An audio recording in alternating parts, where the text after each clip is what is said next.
안녕하세요. 오늘도 사연 살롱을 찾아주셔서 감사합니다. 저는 서울에 살고 있는 30대 중반의 여성이에요. 저는 얼마 전 이혼을 하고 엄마와 함께 오순도순 살고 있어요. 근처에는 이모네도 있어서 이종 사촌들과도 왕래가 잦아 위로도 많이 받으며 외롭지 않게 지내고 있죠. 아빠는 제가 초등학생 때 돌아가셨고 엄마는 재혼을 하지 않고 이모와 함께 작은 사업을 하며 저를 키우는 걸 당신 인생 전체라고 생각하셨어요. 이모와 엄마는 화장품 관련 사업을 하고 계세요. 규모가 크지는 않지만 아주 탄탄하게 잘 운영되고 있어요. 제가 어릴 때에는 두 분이 번갈아 가며 해외에 나가서 많은 종류의 화장품을 구입해가지고 오시곤 했어요. 지금은 우리나라 화장품이 전 세계적으로 알아주지만 제가 어릴 때는 지금보다는 인지도가 낮았거든요.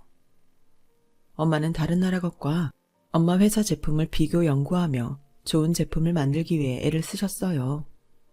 그 결과 지금은 어디에 내놓아도 손색이 없는 제품들을 만들게 되었죠. 저는 그런 엄마와 이모가 늘 자랑스러웠어요. 하지만 가족의 도움으로 사회생활을 시작하고 싶지는 않아서 제 힘으로 다른 회사에 취직해서 다녔죠. 그러다가 남편도 만났고요. 저는 남편과 이혼을 하면서 엄마 회사에서 일을 하게 됐어요. 그 남편이라는 작자가 어땠냐 하면 두 분의 회사가 자기 앞으로 넘어온다며 거짓말하고 다녔거든요. 그러다가 걸려서 저와 완전히 갈라선 거고요. 남편놈이 어떤 짓을 했는지 지금부터 이야기해 볼게요. 저는 남편을 대학 동창 모임에서 만났어요. 학교 다닐 때에는 남편하고 별로 친하지 않아서 얼굴만 서로 아는 정도였는데 세월이 흐르고 다시 만나니 그럼에도 반갑게 인사하게 되더라고요. 남편은 제가 2학년 때 군대 갔다 와서 복학했고 저보다 2살 많았어요. 저는 학교 다닐 때 복학한 선배들이 어렵기도 하고 저랑은 안 맞는 것 같아서 어울린 적이 없었어요. 그러니 저나 남편은 서로에 대해 아는 게 별로 없었어요. 그럼에도 남편은 10여 년 만에 다시 만난 제게 꽤 관심을 보였고 저도 그동안 사회생활을 하며 인간관계를 맺는데 전보다는 익숙해진 것도 있어서 표면상으로나마 친하게 지냈죠. 저는 적당히 이야기나 하다가 관계에 선을 그으려고 했는데 남편은 꽤나 저한테 적극적이었고 결국 저는 그런 남편의 모습에 호감을 느끼고 사귀게 되었어요. 그때만 해도 저는 남편이 저와 여러 면에서 취향이 비슷한 줄 알았거든요. 근데 알고 보니 그건 전부 남편이 제 취향을 조사해서 일부러 비슷하게 맞춘 거였더라고요.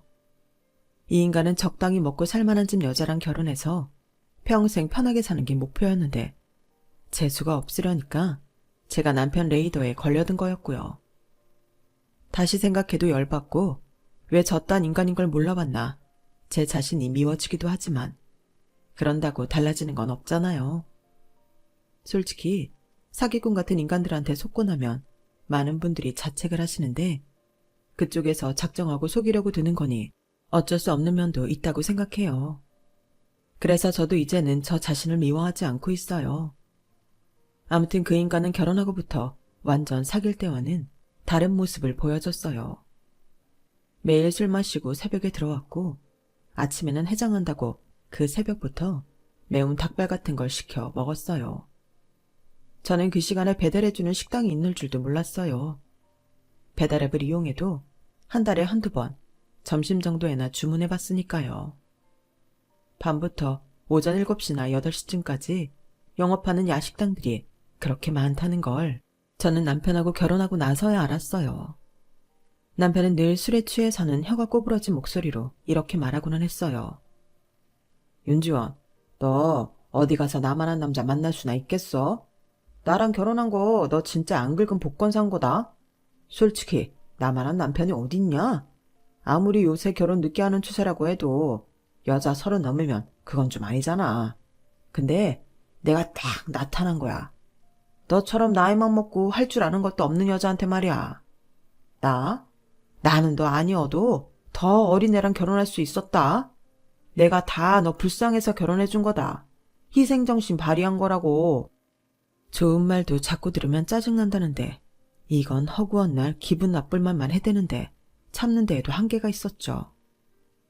누가 희생정신 발휘하래. 내가 결혼해달라고 매달린 것도 아니고 오빠가 나한테 들이대놓고 이제 와서 왜 맨날 사람 우습게 만들어? 술 먹고 들어와서는 할 말 없으니까 이러는 거야 뭐야? 나는 오빠 이런 사람인 줄은 정말 꿈에도 몰랐어. 내가 열받아도 남편이니까 진심 어린 충고하는데 진짜 이렇게 살지 마. 인생 이렇게 막 사는 거 아니야. 야, 네가 뭔데 내 인생의 즐거움을 하라 말아야, 어? 마누라 됐다고 바가지 붙어 굽는 거냐? 이게 아주 신혼초부터 할 짓이 없어서 남편한테 잔소리 나고 말이야. 그럼 오빠는 왜 나한테 이렇게 막말하는데 신혼초부터 왜 이래? 오빠 이런 사람이라는 거 정말 너무 충격적이고 실망이야. 아니, 매일 술 마시고 새벽에 들어와 해장한다고 배달 주문하는 남편한테 아무 말 안 하는 아내가 더 이상한 거 아닌가요? 남편은 제가 하는 말은 전부 고깝게 들었고 저를 무시하는 말들도 심해져서 사이가 점점 나빠졌어요. 게다가 정말 시댁은 집안이 어떻게 된 집안인지 참 이상하더군요. 남편은 어쩌다 술 안 마시고 일찍 오면 자기 또래 사촌들을 집으로 불러 모아서 그때부터 술판을 벌였는데요. 그 나이에 한 명도 제대로 된 직장에 다니는 사람이 없더라고요. 3명 정도가 고정 멤버로 오고 한두 명이 가끔 오곤 했거든요. 어쩌다 오는 2명은 직장이 있어서 그런지 좀 어울리는 척만 하다가 갔어요. 저한테 실례 많았다, 미안하다, 그러고 돌아갔는데 고정 멤버 셋은 정말 진상도 그런 진상들이 없었어요. 아무튼 남편하고 그 사촌들은 누가 들어도 한심한 소리들만 했어요. 아, 나 진짜 이번에 주식 잘못 물려서 완전 거지야. 마누라한테 쫓겨나서 PC방에서 자잖아. 니네 집에서 자고 가도 되지? 그래, 오늘은 자고 가. 근데 너 진짜 주식 소질 없는 거 아니야? 다른 거 찾아봐. 그것 때문에 고깃집 하던 것도 날렸잖아. 남편은 저한테 아무런 상의도 하지 않고 사촌더러 자고 가라고 했고 저는 그 말을 듣고 혼자 속으로 화를 삭혀야만 했어요. 다른 사람들이라고 다르지 않았어요.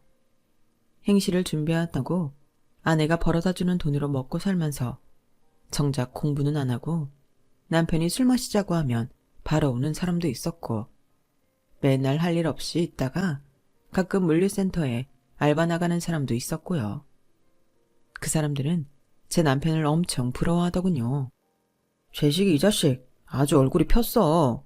결혼하니까 좋냐? 네 마누라는 말도 없고 조용하니 좋을 만하네. 우리 마누라는 말도 마라. 그 옆에 내 때문에 집에 있기가 싫어. 그런 말 마라. 니네 있을 때만 얌전한 척해. 진짜 바가지도 이런 바가지가 없어. 사람 돌겠다니까.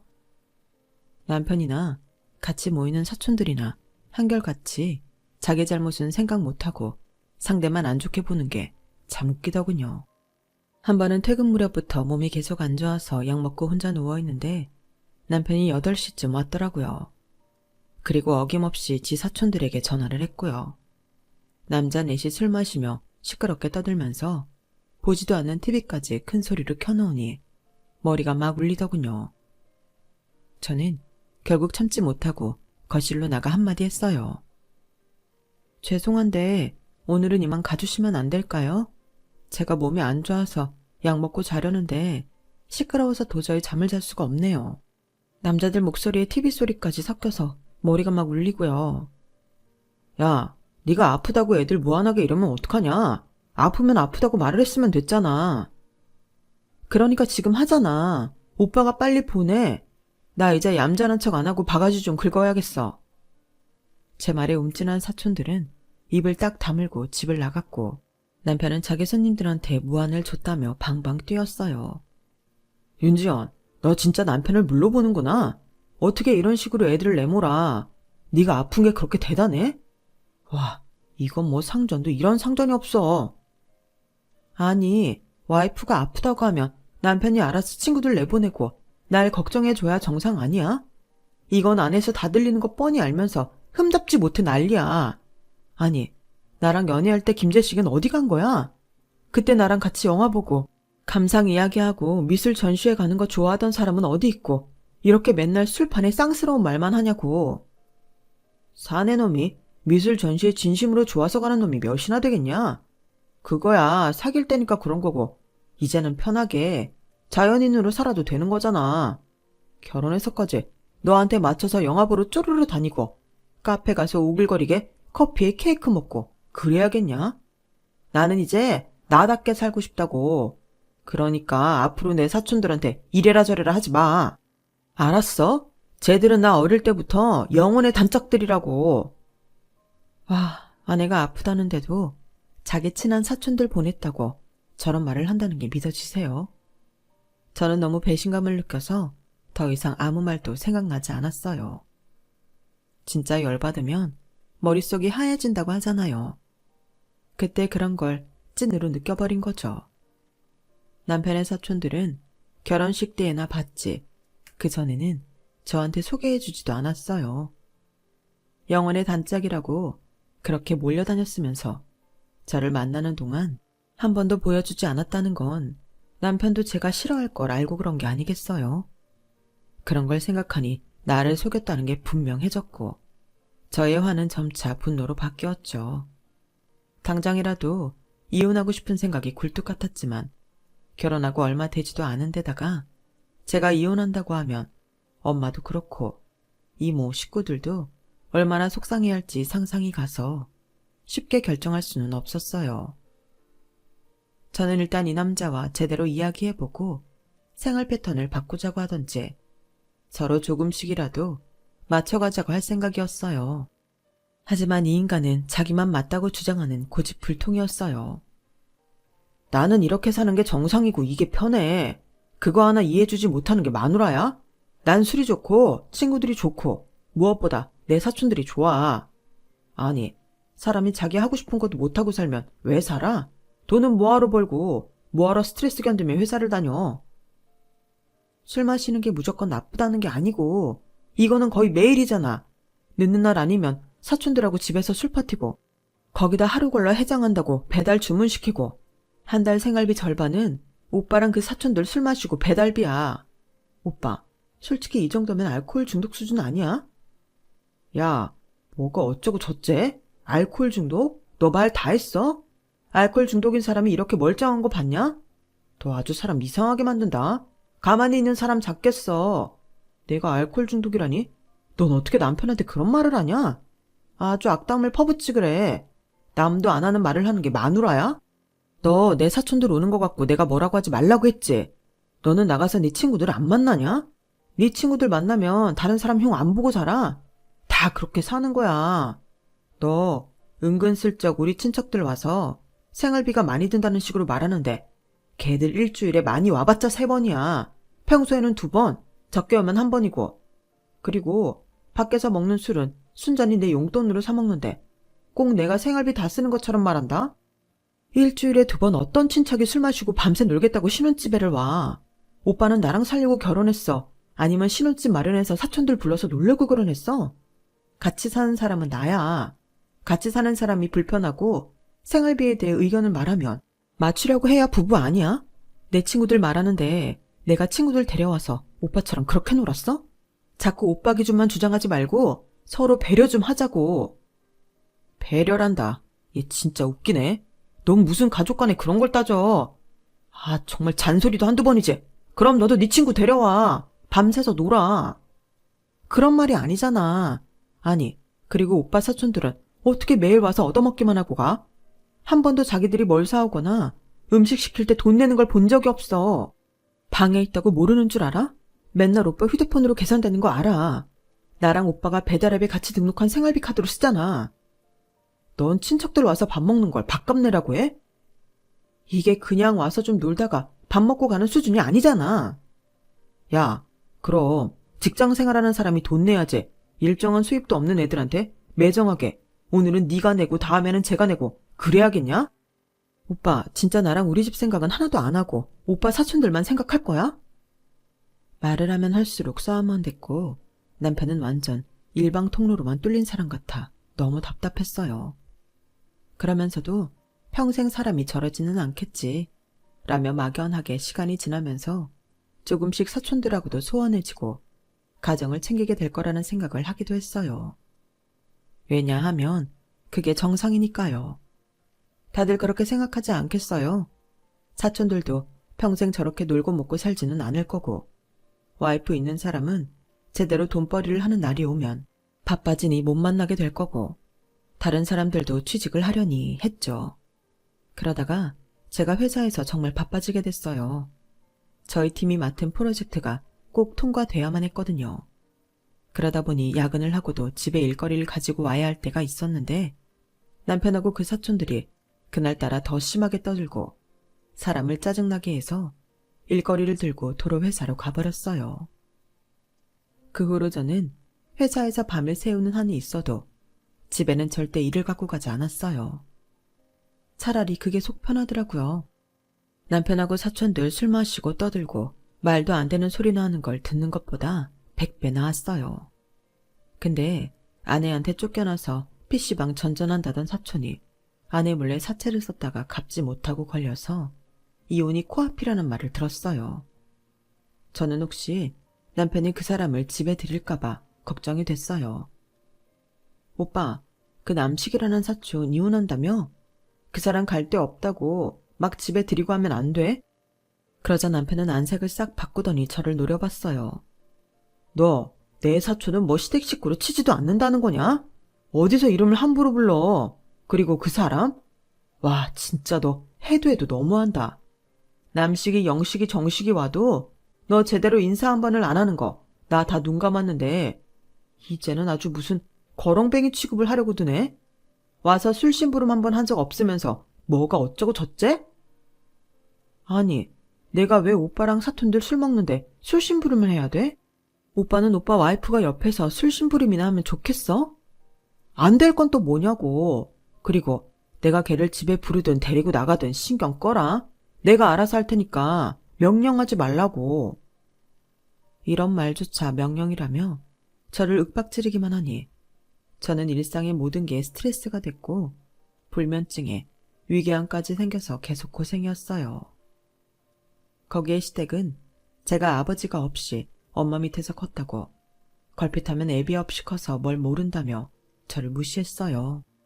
엄마가 속상할까봐 저는 그런 말을 한마디도 하지 않았지만 엄마와 이모가 명절이라고 시댁에 고급 한우 세트에 자연산 전복에 민어 세트를 보낸 걸 보니 속이 뒤집히더라고요. 이런 걸 줄만한 사람들이 아닌데 저 때문에 이렇게 고개를 숙이셔야 하나? 너무 속상했어요. 시댁은 그런 걸 받고도 고맙다는 말 한마디 안 하고 저희 친정에는 아무것도 보내지 않았어요. 그럼에도 엄마는 남편한테 새 차를 뽑아주려고 하더라고요.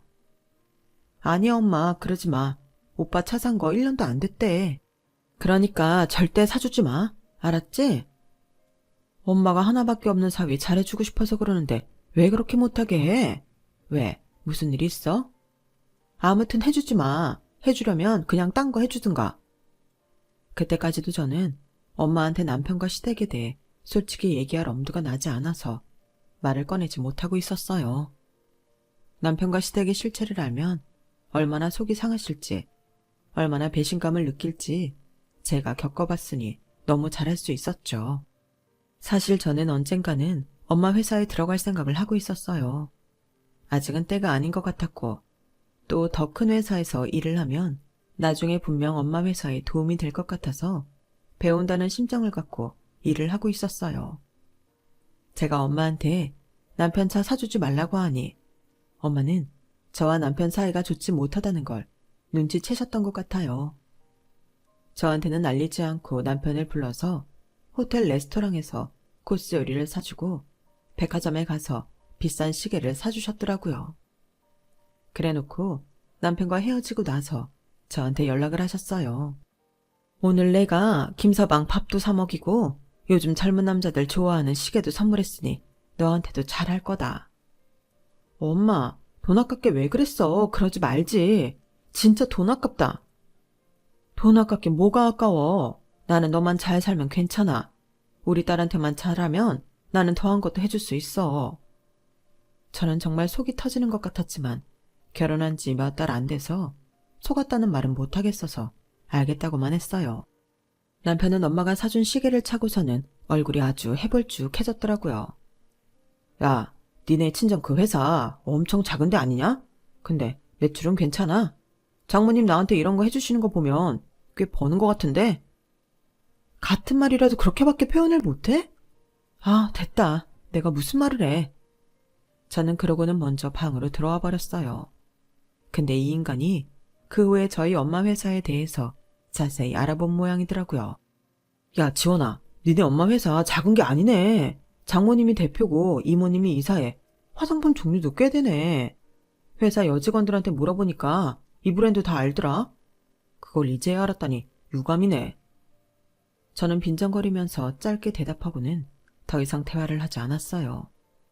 엄마 회사를 무시하고 쳐주지도 않더니 탄탄하고 괜찮다는 걸 알더니 노골적으로 회사 얘기를 하는 게 너무 역겹고 짜증이 났어요. 그런데 얼마 안 가서 남편이라는 놈이 어처구니 없는 짓을 하고 다닌다는 걸 알게 됐어요. 자기 사촌들은 물론이고 동창들한테도 자기가 땡땡땡 코스메틱의 후계자라며 거드름을 핀다는 거였어요. 심지어 명함까지 팠다네요. 저는 그걸 친한 동창한테 전해 들었는데 사촌들도 저를 보는 눈빛이 달라졌길래 슬쩍 떠보았죠. 아니 재수씨, 아니 형수님이라고 할까요? 나름 기업가 집안이었네. 아니 우리는 그저 그런 영세업체인 줄 알았지. 제식이 진짜 로또 맞았네. 갑자기 남편이 자기가 긁지 않는 복권이라고 표현했던 게 떠올랐어요.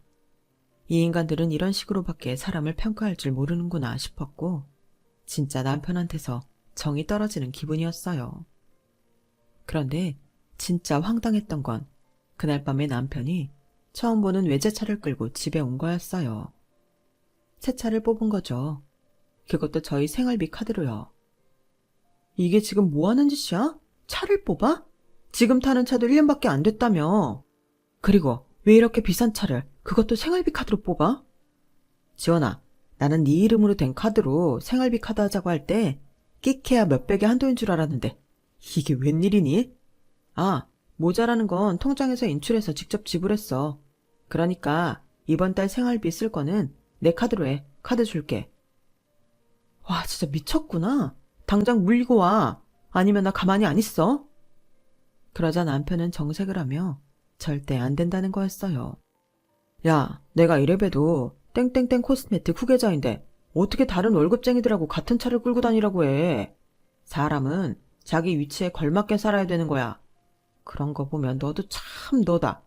니네 친정 그렇게 돈 있는데 왜 이렇게 하고 다니는 거야. 그러니까 나도 착각해서 널 구멍가게 딸 취급했잖아. 누가 무슨 후계자라는 거야? 오빠가? 오빠가 우리 엄마 회사 후계자라고? 와, 진짜 떡 줄 사람 생각도 안 하는데 김칫국부터 마신다더니 기가 막혀서 말이 안 나오네. 웃기지 마. 그 회사에 이미 우리 이종사촌 오빠도 있어.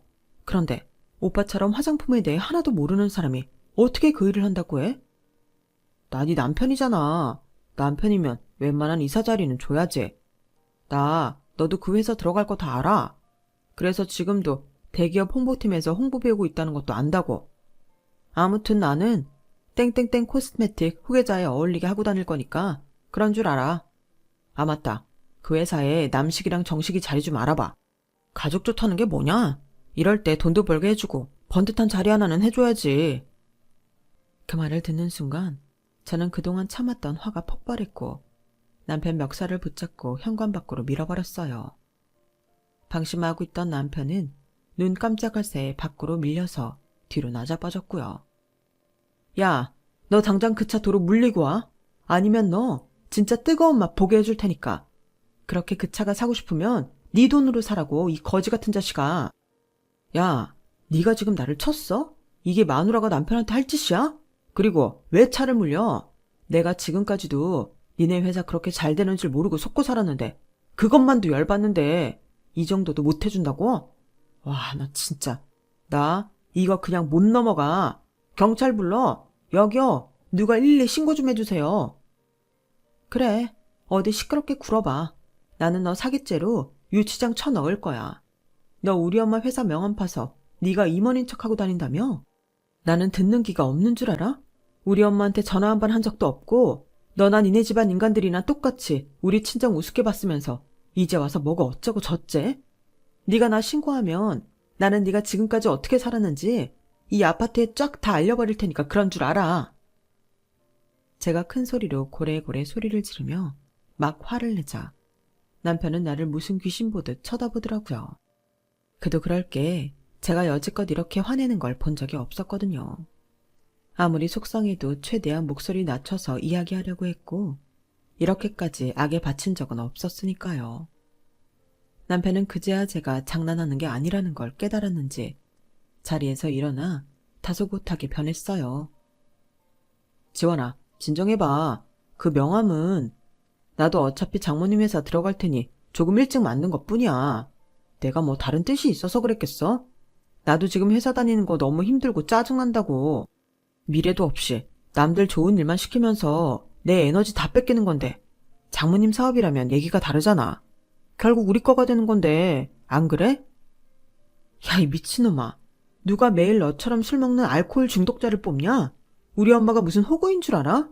이모는 뭐 이사라는 직책 장식으로 달고 있는 줄 알고 화장품 사업에 화도 모르는 게 어디서 남의 사업 우습게 보고 망치려 들어. 망치다니 그건 아니지. 나는 이게 다 장모님 사업 더 크게 키우고 잘해보려고 그러는 거지. 야, 생활비 털어서 외제차 사고 가짜 명함 뿌리고 다니는 게 잘하는 거야? 자꾸 그것만 갖고 걸고 넘어지지 말고 내 사회 경력을 보라고. 나 그동안 회사 다닌 거 있잖아. 너 회사 얘기하니 나도 한마디 할게. 나 동창한테 들었는데 너 회사에서 해고 명단에 있다더라.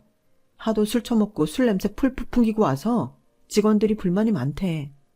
너 그런 식으로 하다가 전에 회사에서도 쫓겨났다며.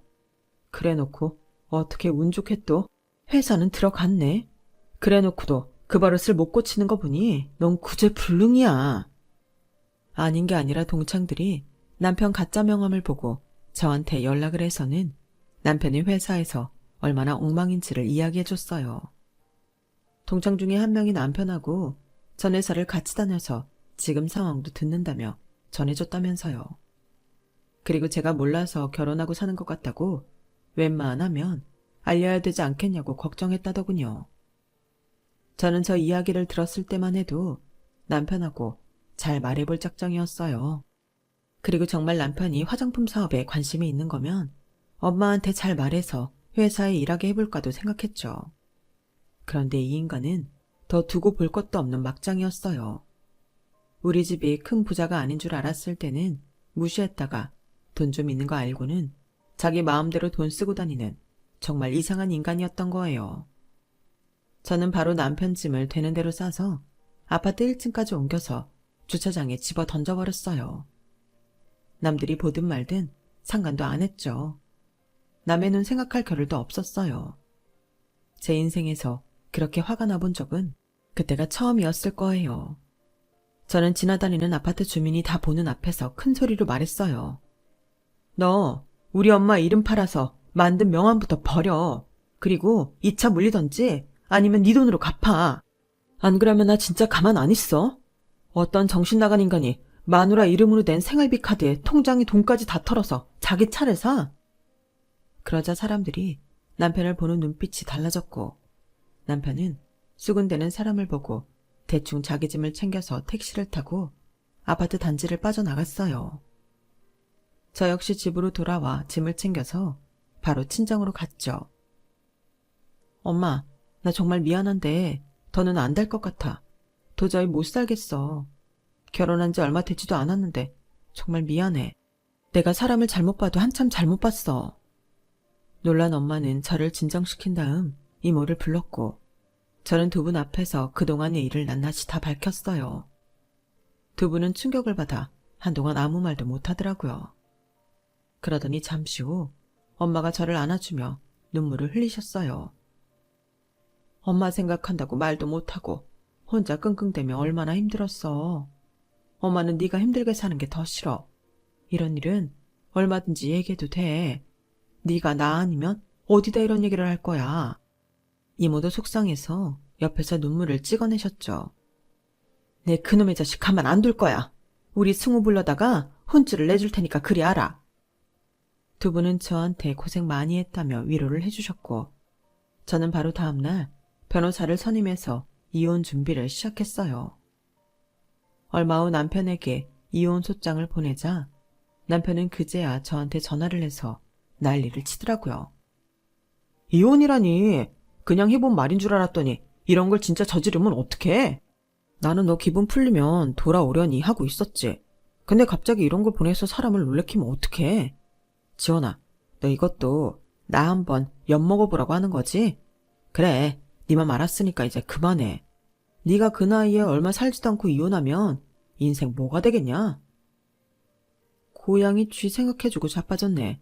내 인생은 내가 알아서 잘 살 거니까 네 걱정이나 해. 그러고 전화를 끊자 이 인간은 쉴 새 없이 문자를 보냈어요. 이혼은 안 된다는 둥, 다시 생각해보라는 둥, 앞으로 잘해보자는 둥, 씨알도 안 먹힌 말들이었어요. 너란 인간 여태까지 한 게 있는데 네가 무슨 말을 한들 그 말을 믿겠니? 너는 그냥 딱 네 수준에 맞는 사촌들하고 맨날 술이나 퍼먹고 살아. 나보다도 네 사촌들 먼저 챙기던 놈이 너야. 나 진짜 니네 기분 나쁜 집안 식구들 다시는 만나고 싶지 않아. 니네 엄마 아빠도 우리 집 우습게 알고 나 얼마나 무시했는데 너는 그래도 잘 살아보려고 했던 나의 진심을 무시했고 동창들 중에서도 너 어떤 인간인지 알만한 사람은 이제 다 알아. 네가 전에 다니던 회사에서 어땠는지 다 알려줬거든. 그러니까 앞으로 너 동창에 발도 못 붙일걸? 만약 네가 나와도 나부터 가만히 안 있을 거니까 그런 줄 알아. 그러자 남편은 이제 제가 다니던 회사 앞까지 찾아와서 이혼은 안 된다며 아주 땡깡을 피웠어요. 지원아, 제발 나 한 번만 더 믿어봐. 나 전에 회사에서 뭐 어땠다고 했는데 그런 게 모함일 거라는 생각은 안 해봤어? 너도 회사에서 질투하는 사람들 있을 거 아니야. 그런 사람들 뒤에서 얼마나 무섭게 뒷담화하는데 내가 그런 거에 당했을 거라는 생각은 못해? 진짜 이러지 말고 다시 한번 생각해봐. 너도 회사에서 이혼녀로 소문나는 거 싫을 거 아니야. 남편이 회사까지 쫓아와서 이혼 문제로 다투는 거 지금도 다 보는데 누가 너를 좋게 보겠어. 그러니까 지금 네가 나 물먹이겠다고 여기까지 와서 소란을 피우는 거구나. 그래, 잘됐다. 나 지금 네가 한 말 다 녹음했거든. 이거 이혼 소송에서 증거로 쓸 테니까 그렇게 알아. 너 이혼녀 따위에 단어 쓰면서 나나 돌싱인 여자들 전부 후려친 거야. 그리고 회사에서 사람들이 나를 뒷담화해? 네가 들었어? 너 내가 우리 팀 사람들한테 너 명예훼손으로 고소하라고 할 거야. 그리고 모함? 야, 네가 매일 술 마시고 돌아다니는 거 모르는 사람이 없는데 무슨 모함이야. 말이 되는 소리를 해. 당장 꺼져. 안 그러면 나 가만 안 있는다. 이게 아닌데. 아씨, 윤주원, 너 원래 이렇게 말 세게 하고 안 밀리는 애였냐? 진짜 계산 바뀐대. 라더니 남편은 어쩔 수 없이 돌아갔어요. 한마디로 저를 공개적으로 압박하면 제가 별말 못하고 자기한테 끌려갈 줄 알았는데 그게 아니니 당황한 거죠. 저는 너무 열이 받아서 사무실에 들어와도 한동안 아무 일도 할 수가 없었어요. 그러더니 이제는 뻔뻔하게 저희 친정까지 찾아와서 무릎 꿇고 다시 생각해달라며 엄마한테까지 사정하더군요. 장모님, 저희 이혼 못해요. 결혼한 지 얼마나 됐다고 이혼을 합니까? 결혼이라는 게 쉬운 일도 아닌데 이혼을 장난처럼 말하는 건 아니죠. 장모님이라도 옆에서 지원이 마음 잡아주세요. 지금부터가 결혼 생활 시작인 거잖아요. 6개월도 안 살고 이혼이라는 게 말이 됩니까? 그러자 엄마는 얼음장처럼 차가운 목소리로 말씀하셨어요. 왜 안 돼? 케찹 아닌 인간들하고는 하루라도 빨리 끊는 게 맞지. 자네, 내가 좀 알아봤는데 요즘 회사에서도 말썽이 많다며. 그렇게 매일 사는데 무슨 일을 제정신으로 하겠어? 그리고 어떤 정신 나간 엄마가 자기 딸이 매일 남편하고 그 사촌들 술 퍼마시고 잡소리하는 소리에 시달리는 걸 그냥 두나? 이제 안 그럴 겁니다. 저 이제 지원이 잘해주면서 살 겁니다. 그러니 믿어주세요, 장모님. 그렇게는 못하겠네. 자네가 내 사업 우습게 보고 지원이 무시하다가 돈 좀 있는 거 알고 태도 바꾸는 거잖아. 나는 그렇게 돈 보고 이랬다 저랬다 하는 사람 절대 안 믿어. 처음 결혼시킬 때도 너나 니네 집이 다 마음에 들어서 시킨 거 아니야? 지원이가 좋아하는 사람이니까 집안이 좀 빠지고 우리 딸보다 못한 회사 다녀도 인생에 그런 게 전부가 아니라는 마음으로 허락한 거야. 그런데 이거는 뭐 오히려 지들이 우리 딸을 우습게 알고 말이야. 더는 자네랑 할 얘기 없으니 당장 돌아가. 아니요, 저 못 갑니다. 용서해 주시고 지원이랑 다시 살라고 할 때까지 저 절대 못 가요. 그러자 엄마가 어디론가 전화를 하셨어요. 나야. 승우랑 같이 좀 와. 다른 애들도 데려오면 좋고. 엄마는 이모한테 전화를 하셔서 이종 사촌 오빠와 언니들을 부른 거였어요. 잠시 후 이모 가족이 도착했고 승우 오빠가 남편 멱살을 잡으며 이렇게 세우자 남편은 말 그대로 다리를 바들바들 떨었어요. 그도 그럴 게 승우 오빠가 덩치도 좋고 학기도 유단자여서 정말 포스가 무서웠거든요. 너 진짜 혼나고 싶냐? 위조 명함으로 사기친 것도 모자라서 이제는 여기까지 와서 행패야. 안 나가면 진짜 너 후회하게 해줄 테니까 좋게 말할 때 나가. 언니들은 저를 데리고 방으로 들어와서 위로해줬고 거실에는 엄마와 이모 그리고 승우 오빠가 남편을 혼냈어요. 이런 썩을 자식, 감히 우리 조카를 결혼하자마자 그렇게 힘들게 만들어? 너 나한테 오늘 정말 죽어볼래? 이모가 난리를 치자 그제야 남편은 싹싹 빌었다고 해요. 그러는 걸 승우 오빠가 한 손으로 거의 들다시피 해서 밖으로 내쫓았고요. 그리고 저는 남편과 이혼 소송을 하게 됐고 6개월의 소송 끝에 저의 승소로 지긋지긋한 법정 싸움이 끝났어요. 남편은 차 산 거에 그동안 생활비로 술 마신 돈까지 저한테 갚게 됐죠. 거기에 위자료는 또 따라왔고요. 또 회사 차원에서 남편에게 사기죄로 고소한 게 있어서 남편은 그 재판도 계속 받아야 했어요. 그 재판은 아직도 시간이 더 걸리겠지만 이모 말로는 남편이 벌금형을 물게 될 것 같다고 하더라고요. 남편은 이 일이 회사에 알려져서 안 그래도 해고 대상이었는데 생각보다 더 빨리 잘렸다는 이야기를 들었어요. 저한테 줄 위자료에 차값에 생활비까지 물어내야 되는 남편은 수도권에서 취직이 되지 않아 지방의 어느 작은 영세업체에 취직해서 힘들게 살고 있다더군요. 저를 속이고 저희 엄마 회사를 자기 마음대로 어떻게 해보려고 했으니 그 정도 벌은 당연하다고 생각해요. 시댁에서는 여자 잘못 만나서 신세 망쳤다며 제 욕을 한다길래 제가 한번 전화해서 그런 말 한 번 더 들리면 명예훼손으로 고발하겠다고 했더니 시어머니가 다시는 아무 말 않겠다고 약속하더군요. 저도 이혼 소송 중간에 회사를 그만두고 쉬다가 얼마 전부터 엄마 회사로 출근을 하고 있어요. 지금보다 더 열심히 살아보려고요. 제 이야기는 여기까지예요. 끝까지 들어주신 분들 모두 감사드리고요. 다들 건강하세요. 여러분, 사연 댓글에 응원과 현명한 조언 부탁드려요. 좋아요와 구독은 저에게 큰 힘이 됩니다. 오늘도 좋은 일 가득하세요.